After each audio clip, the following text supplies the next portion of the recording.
मुंहिंजो नालो विक पांडुरंग रवन्ना आहे ऐं मां हिकु इंडियन फ़ौजी आहियां। मां पाकिस्तान ते हमिलो करण आयो हुउसि। इहो मुंहिंजो मिशन हो ऐं पोइ मां पंहिंजे जहाज़ ते चढ़ी जीअं ई पाकिस्तान जो बॉर्डर क्रॉस कयो त ख़बर पई हिते त मुंहिंजा बि पीउ वेठा आहिनि।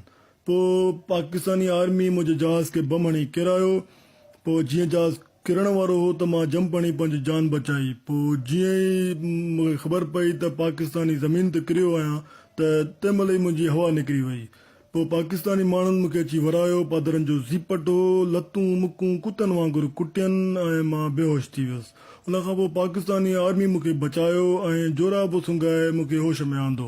पोइ जीअं ई मूंखे होश आयो त साईं काइम अली सां मुलाक़ात कई। साईं मूंखे चांहि पियारी ऐं सिंधी ॿोली बि सेखारी।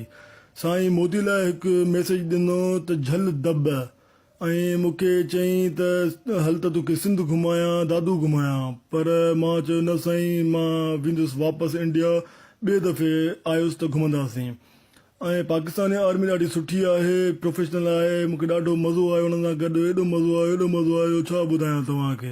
ऐं इंडियन मीडिया जेका आहे फ़साद जी जड़ उहा आहे, घटिया मीडिया आहे। मां जीअं इंडिया वेंदुसि त हुनखे वञी पादर हणंदुसि। ऐं मोदी वॾो लूसी आहे। मां कतरीना जो नंबर ॾेई करे पंहिंजी जान बचाई आहे। इनको रुलाऊंगा मैं, इनको तकलीफ पहुंचेगी, मैं पहुंचाऊंगा तकलीफ इनको।